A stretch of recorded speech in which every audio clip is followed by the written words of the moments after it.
The following program is a production of Pioneer Public Television.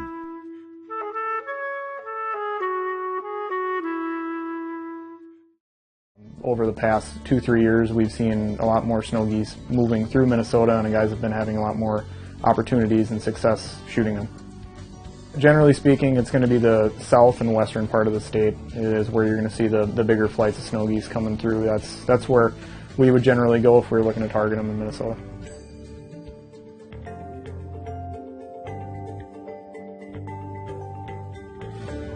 Welcome to Prairie Sportsman. I'm your host, Brett Amundsen. On this episode, we follow the exploding population of snow geese migrating through the central United States. And I'm on a spring conservation hunt to save a goose by shooting a goose. We'll also check out research into controlling zebra mussels, carp, and starry stonewort, and go back in the kitchen with Chef Kurt. It's coming up on Prairie Sportsman. Funding for this project was provided by the Minnesota Environment and Natural Resources Trust Fund, as recommended by the Legislative Citizen Commission on Minnesota Resources, and by American Surplus, Ice Castle Fish House RV, Minnesota's largest manufacturer of premium portable ice fish houses, and a proud supporter of the annual February Ice Castle Classic Fishing Tournament. More information at icecastlefh.com. And by Live Wide Open, a regional movement that encourages people to make a great life for themselves in West Central Minnesota. More at livewideopen.com.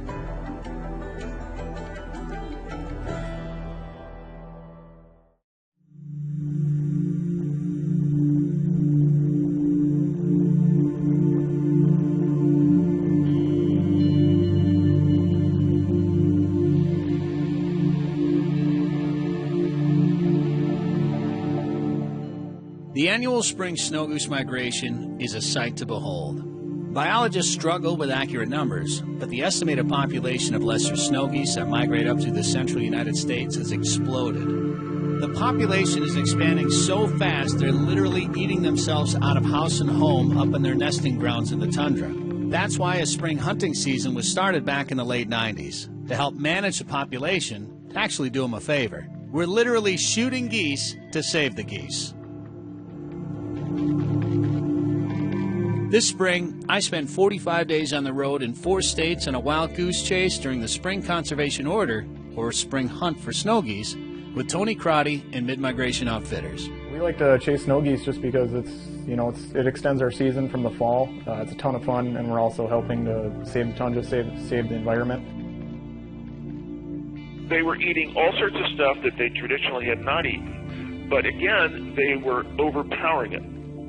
When I first started working on these guys in the late 60s and early 70s, the mid-continent was about 1.5 million birds. And today's estimate, the best guesses we've got, are in the 15 to 20 million range.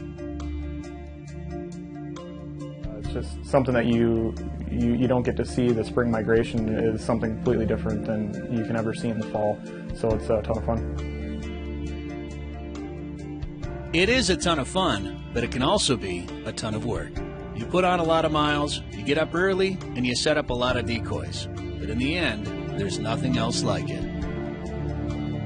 It's something that it's almost indescribable. We get all these birds that are coming down, and they kind of black out the sun when there's so many geese coming down, and then the noise that they make, they drown out the e-collars, they drown out everything. It's just kind of something where, we've been doing this a long time, and we find ourselves, buck fever shaking like a leaf when they're coming down. It's a truly great thing.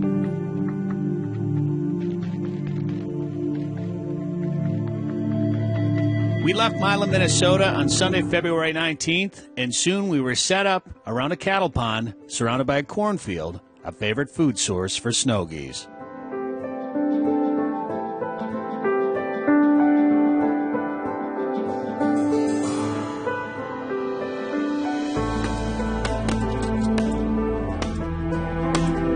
Well, we got out here late last night, got the decoy spread set. We don't have much wind this morning, and we got some frost on the decoys, but we got the spread out. Had the first flock way off in the distance, had the e-collars running, got them to turn. and they came and gave us a look, and we ended up dumping a couple of geese out of the flock. So we'll see how the morning goes. We might adjust, a couple things as the morning goes on. We get some wind, but we're off to a good start. While the Central Plains states like the Dakotas get most of the attention from snow goose hunters in our region, the land of 10,000 lakes shouldn't be overlooked. You can hunt snow geese in Minnesota, and it can actually be quite good hunting at times when they're pushing through the southwest part of the state.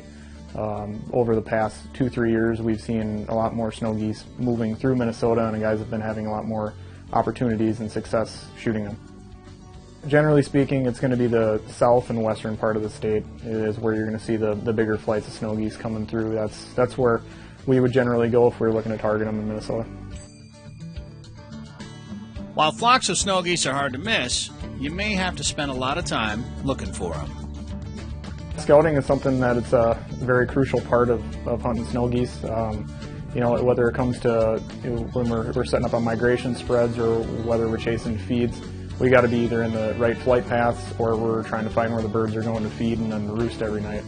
So with that being said, we're constantly on the road, running around, chasing them around. So we spend a ton of time in the truck chasing the geese around.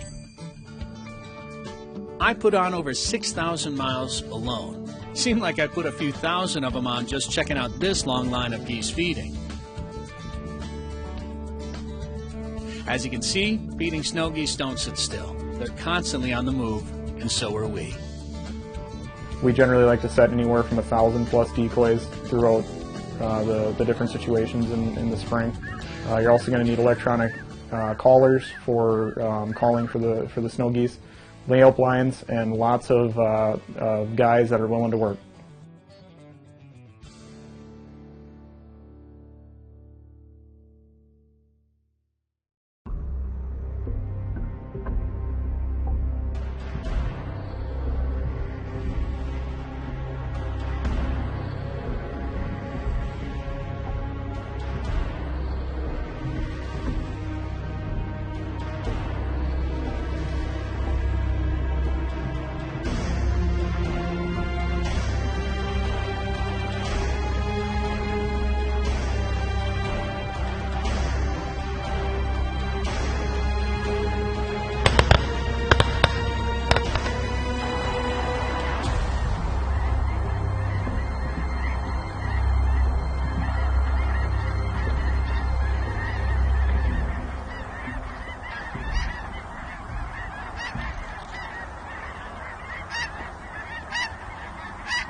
We love hunting with dogs, and they seem to love it as much as we do.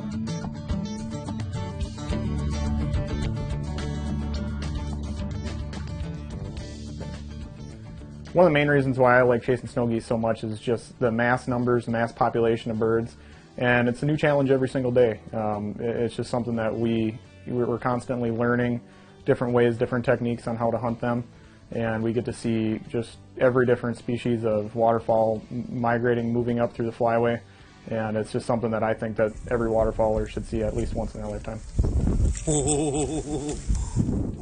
Seeing the entire spring migration is a big part of why I enjoy it too.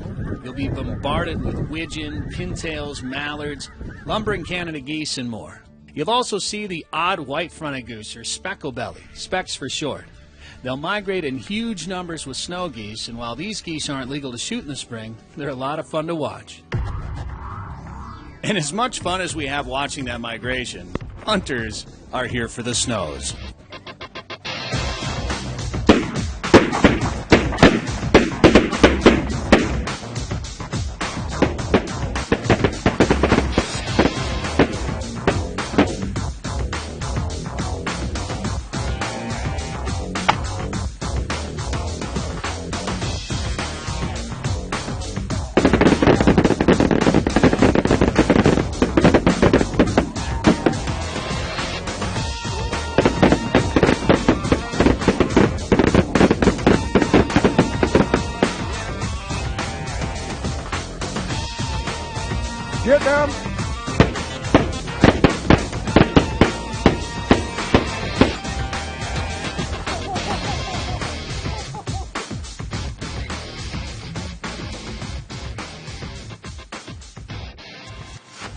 While snow geese are commonly nicknamed sky carp, there are some rare finds in these big flocks. So this season we've seen a blue-phase Ross, and as some people like to say, it's kind of a unicorn of the snow goose world. Ross's geese are dimorphic, just like the lesser snow goose. They can be white or blue or grayish in color. It's just that the dimorphism, or this darker color, shows up normally only in goslings, but then as they grow into adulthood, they become pure white. But every once in a while, one of them grows up to be a blue, and no one's quite sure why.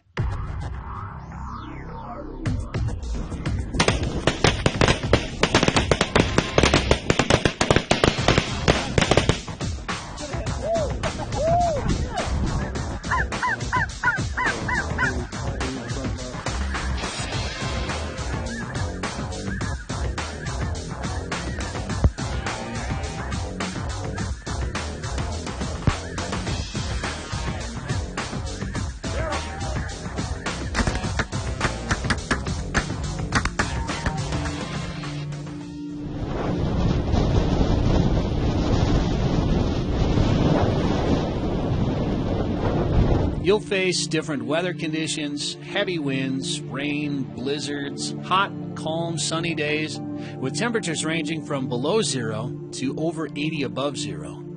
But for most waterfowlers like me, the spring snow goose hunt, or wild goose chase as I like to call it, has quickly become one of my favorite things to do. So while this year's journey has come to an end, I know that next year, during the spring migration, I'll be waiting, lying in a cornfield, wet and muddy, maybe cold, maybe hot, watching as the millions of birds pass by overhead. And maybe, just maybe, we can trick one or two into coming into our decoys.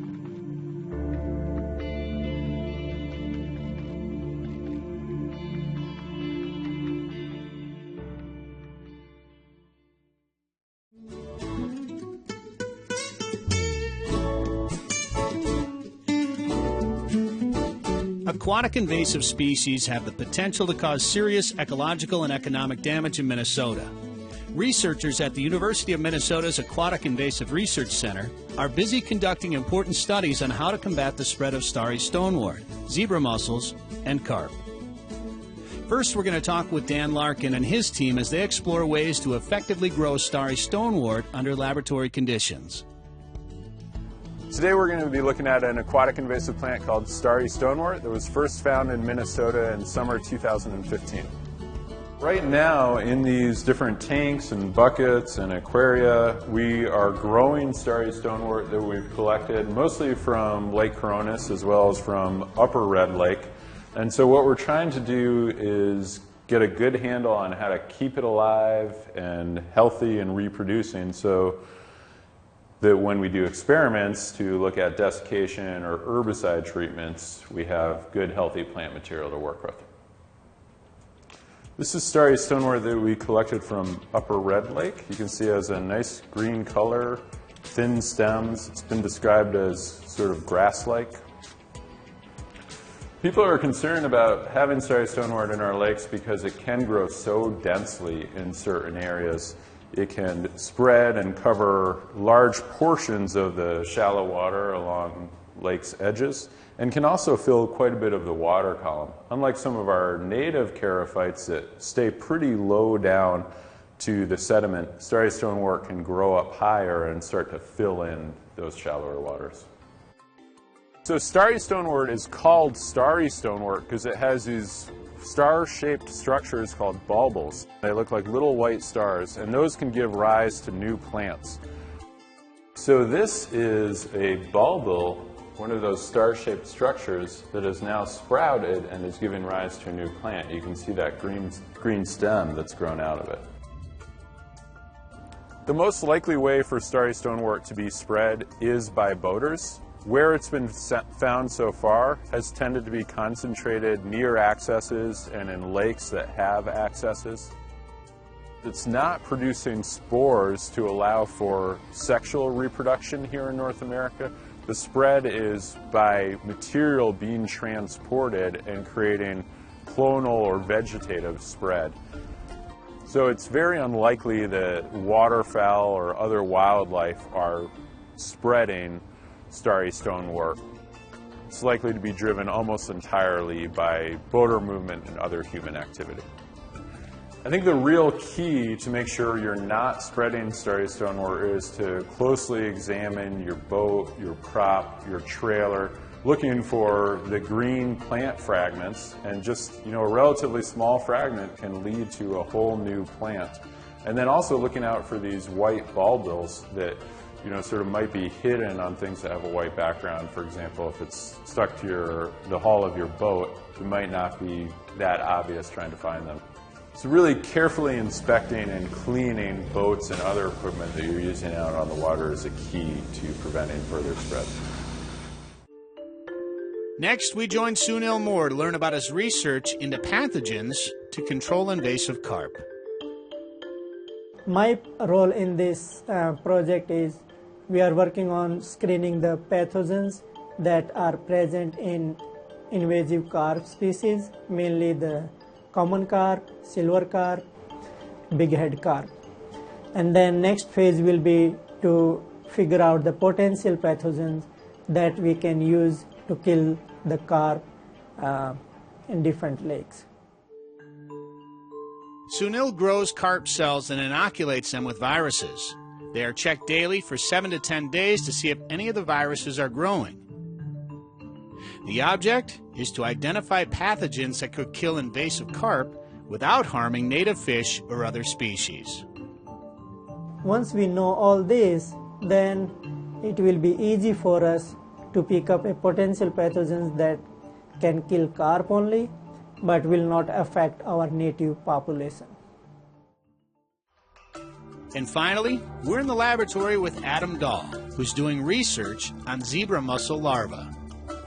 The research that I'm doing is on zebra mussel transport through recreational watercraft. So there's been lots of studies and there's lots of information out from state agencies across the country about moving adult zebra mussels from place to place, and there are laws in Minnesota about draining water and making sure you're removing everything. So we're looking at what's next and what's left. So we're trying to look at the last little bits of water. We're calling it residual water in watercraft. So it's very small amounts of water that are potentially being moved from lake to lake. So we're collecting those as samples and taking a look at them under a scope. And currently we're just getting counts of what we're finding in there of the baby zebra mussels. They're called zebra mussel veligers. It's the larval stage. It's free floating in water. They're invisible to the naked eye. So they could easily be transported in this very small residual water. And we're focusing at two very busy lakes, Lake Minnetonka here in the metro area, and then we're also looking at Gull Lake up near Brainerd. First, we have to collect samples at the access, and that's done after the boater has done everything that they're legally required to do. So they've drained their live wells, bilge areas, everything like that. And we go in with a syringe and suck up the last little bit of water. We measure it out, and then we preserve it in an ethanol sample, and we get a bottle like this with a sample. And then what we're going to do is filter it through some fine mesh and then put it into a petri dish and look at it under a microscope. So now that we've concentrated the sample, what we'll want to do is take it over and look at it under the microscope to see if there's anything present. When we're counting and looking for zebra mussel veligers, we're actually using a polarizer to look at the sample under polarized light. And you can see the whole background turns black, and there are a few white blobs on there with black X's on them. This is a zebra mussel veliger right here. This is a zebra mussel veliger. So there's one right there too that's a little smaller. So there's 5 in our view screen right now. So under the polarized light, the shell of the zebra mussel is essentially glowing, and there's a little X on them, and that's what we're counting inside the sample. A recommended option that we have here to go above and beyond would be to dry your watercraft. Minnesota recommends at least 5 days to make sure that all of that residual water dries out. And you could also look for a decontamination unit that the state stations all across the state and have your watercraft decontaminated with hot water, which is scientifically proven to kill adult and veliger zebra mussels. This segment has been brought to you by the Aquatic Invasive Species Task Forces of Big Stone, Candy, Ojai, and Yellow Medicine counties.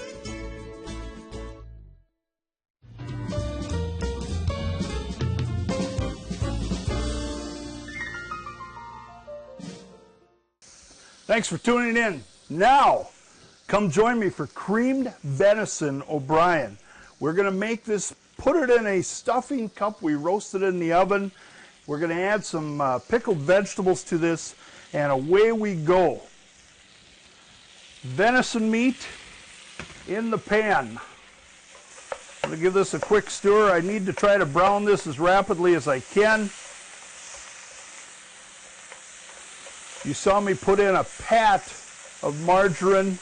I just need enough here for this to coat each piece so it don't stick to the bottom of the pan for me. Now, if you take a close-up of this right here, you'll see as the blood starts to kind of come to the top, I'm going to give it one more stir, and I've cut these thin so they'll go fast. Now, I take the rest of this mix. You'll see everything from julienne pepper, onion, and corn. In it goes. This is the O'Brien mix of this. I'm going to mix this around. Now to cream it out. If you are like me, you maybe make your own cream sauce at home. This was just a basic cream sauce, but you could see I added some schmutz to it. It's got some seasoning in there already. I made it rather thick because I can always thin it down. So I'm going to add just enough here to cream this out for me. At this point, we mix, mix, mix.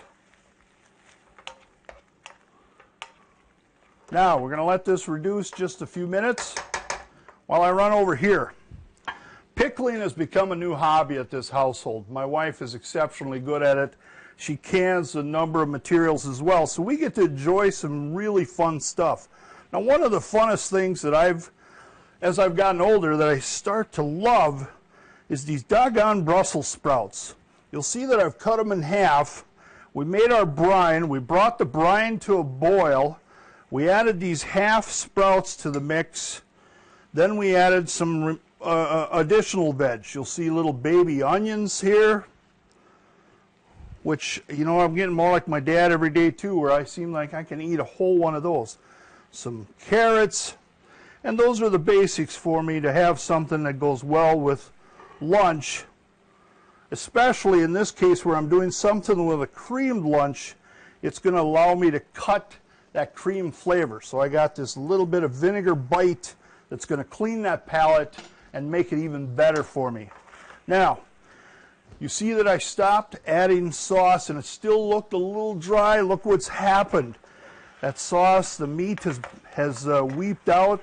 Its juice, it's fine just the way it is right now. So literally lunch took just minutes. The stuffing cup will heat up as I place this material in there.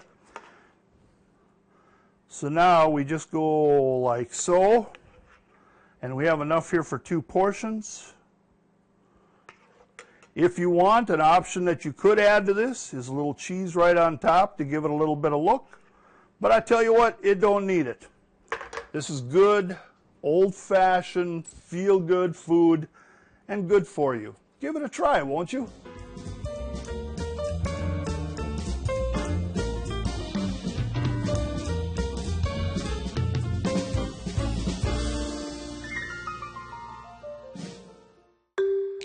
You asked and we listened. I'm Amanda Anderson, Digital Media Specialist for Prairie Sportsman. The Q&A section of each episode is powered by questions from Prairie Sportsman viewers. Question number 1. Farming has gotten so clean that there's not much waste grain. For helping pheasant numbers, what good does cover do if the pheasants starve because of lack of food plots? Nicole Davros, Upland Game Project Leader for the Farmland Wildlife Populations and Research Group. Minnesota's pheasants rarely starve during winter. Rather, they are much more susceptible to predation and or exposure to the elements. Providing good winter cover helps reduce both predation and exposure, thereby improving winter survival rates and having more hens available for nesting in the spring. And question number 2. What type of revenue does hunting bring to Minnesota? Bob Welsh, Wildlife Operations Manager. We have about 600,000 hunters in Minnesota who spend almost 5.6 million days in the field and about $750 million on hunting. That's about $1,250 per hunter for about 11 days of hunting per year. Revenue from expenditures on all costs associated with the hunting activity, which is about $725 million annually, makes up 96% of the revenue and is money that fuels local economies. The roughly $27 million from participation fees is the primary budget used by the DNR to manage the state's wildlife resources. Thanks for asking. Have something to ask us? Email questions to prairiesportsman@pioneer.org or use hashtag AskPS on Facebook and Twitter, and visit our blog for more Q&A. Thanks for tuning in to Prairie Sportsman, and be sure to get outdoors this week.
Funding for this project was provided by the Minnesota Environment and Natural Resources Trust Fund, as recommended by the Legislative Citizen Commission on Minnesota Resources, and by American Surplus, Ice Castle Fish House RV, Minnesota's largest manufacturer of premium portable ice fish houses, and a proud supporter of the annual February Ice Castle Classic Fishing Tournament. More information at icecastlefh.com.